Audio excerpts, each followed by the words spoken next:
Your World at 10. Now, the Civil Aviation Ministry will set up an Economic Advisory Council which will advise the Ministry as well as the DGCA, that's the Director General of Civil Aviation, on airfares. Calling the recent hikes in fares arbitrary, Civil Aviation Minister Praful Patel says corrective action must be taken. Now, airlines had hiked fares of tickets bought at the last minute, and this has been at the centre of a controversy for the last few weeks. So, is the Ministry right in stepping in to control fares in a sector that's been deregulated? Well, joining us to discuss that, Captain G.R. Gopinath of Deccan 360 and Jitendra Bhargav, former Executive Director of Air India. Mr. Bhargav, I admit that it is a little shocking to see airfares, Bombay-Delhi one-way trip reach 18,000 rupees. I checked with my travel desk. They said those are the kind of fares that come about in the Diwali season, and this year, usually they slip off after Diwali, but this year they've stayed at those levels. But I'm also a little worried about the government stepping into pricing issues in that sense. What worries you more? See, I would like your travel desk to take a fresh look. It isn't this way that all seats, all flights, all carriers, Mumbai, Delhi is 18,000. It's not true. I can still get a ticket for 5,500 to 6,000 rupees. And I'm talking about when you go to a portal and buy, and you get these kind of tickets. The second thing which is very disturbing, it is an unregulated sector. The government has no business to be intervening. Airlines are responsible. Airlines have been through a patch where they've suffered huge losses. November to February are traditionally considered as good period for the airline industry, because you have a lot of international tourists who come into India, loads are high. Season, yes. You see, and then what people have to understand, and I would like Minister of Civil Aviation to come out with it, and DGC to come out, what is the mechanism that an airline follows for revenue management? Only when seats are above 75-80% that you get into high brackets of fares. And that is understandable, that when you have lesser seats, more people chasing any product would be at a premium at that time. So apparently airlines were asked to explain their fares to the DGCA, and the minister says the DGCA is not satisfied by these answers. He also points out that while the DGCA is not a fare determining body, it's not helpless either to that extent. So clearly the minister is perturbed with the way prices have gone up, and therefore do you think he's justified in taking these steps? You see, one is to take a public stance on it. Like, for example, a lot of media has reported 40,000 rupees between Mumbai and Calcutta. Now, 40,000, that's a range starting from 5,000 to 40,000 for a sector above 1,400 kilometers.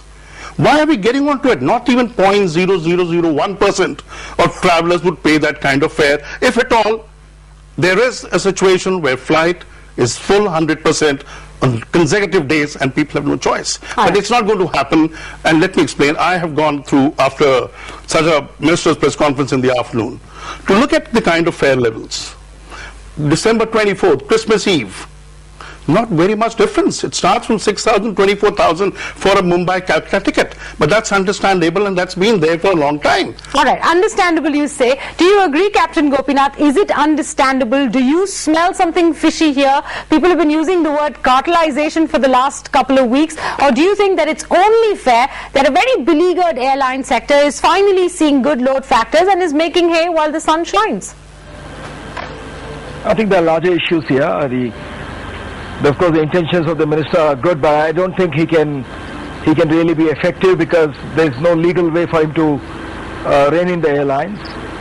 But definitely, I think the issues of cartelization, like in any sector, when there's excessive demand and shortage in capacity, it could be black marketeering and hoarding, or it was the case of cement earlier. The people businessmen are going to exploit the situation. So are you stating that there is in fact cartelization in the aviation industry right now? Of course, there always was.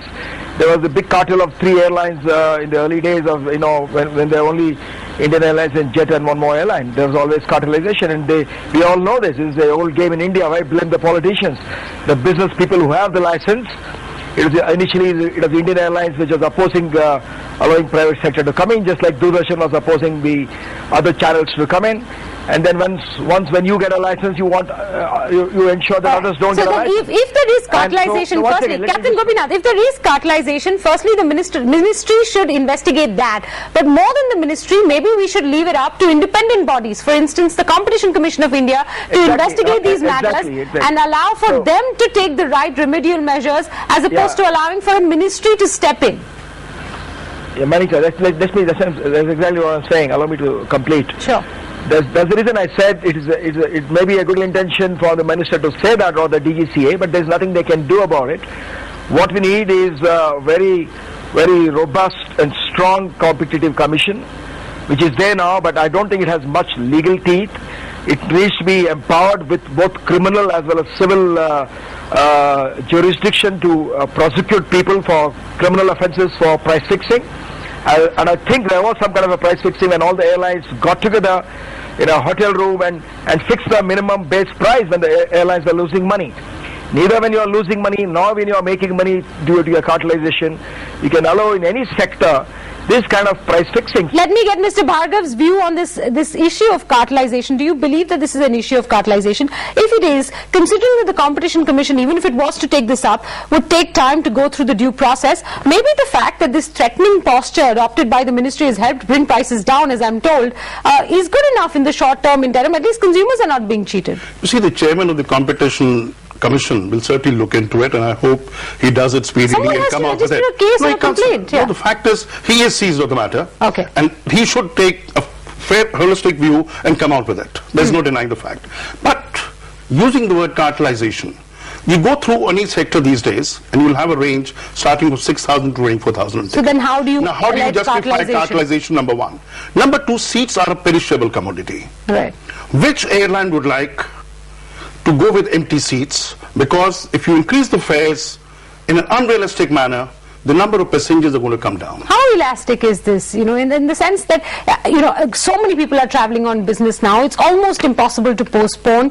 If you're faced with an 18,000 Mumbai-Delhi fare and you've got to get to Delhi that next day, you've got to buy the ticket.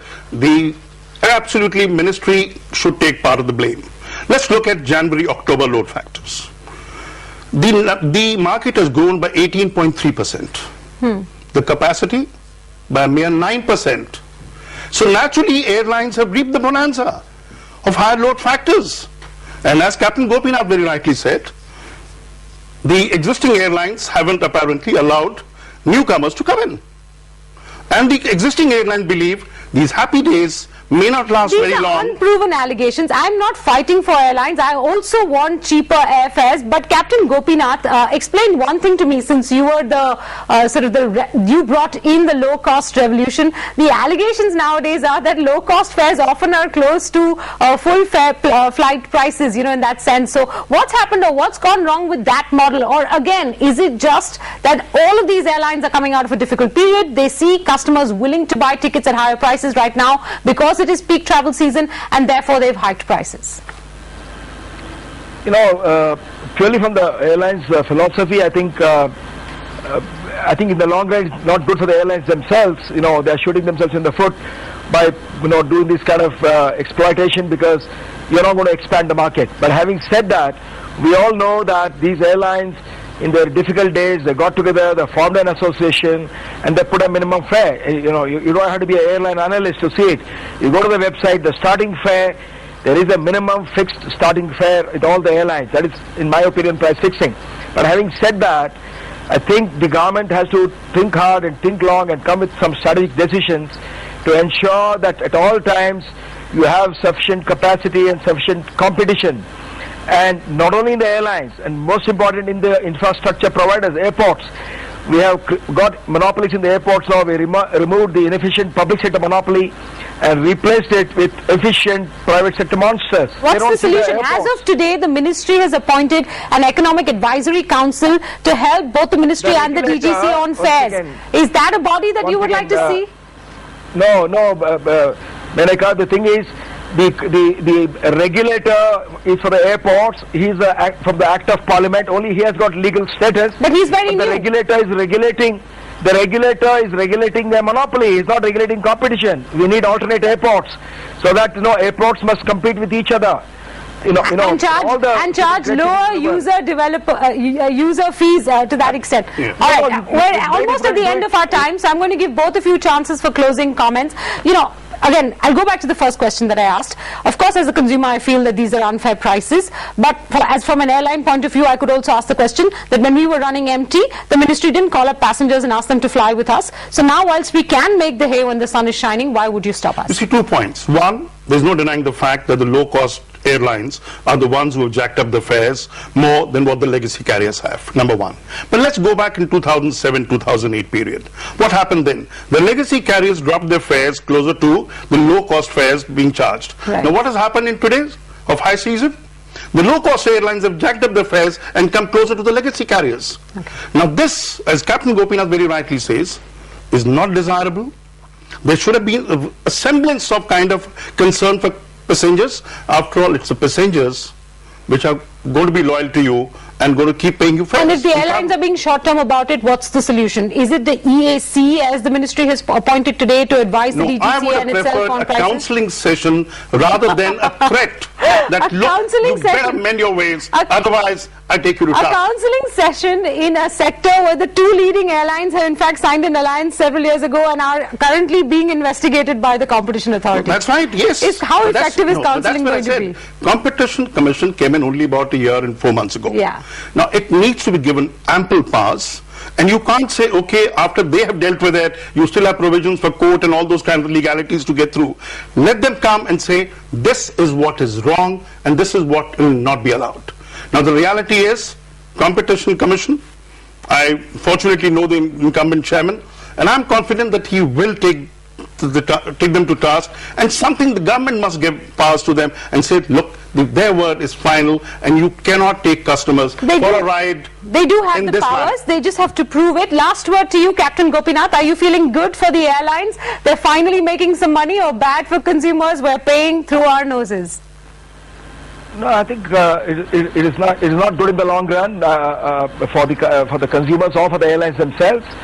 I'm very clear in my mind. There's excessive demand and shortage in capacity. So when the government panicked, and made it difficult for new airlines to come in, the airlines were not getting funding.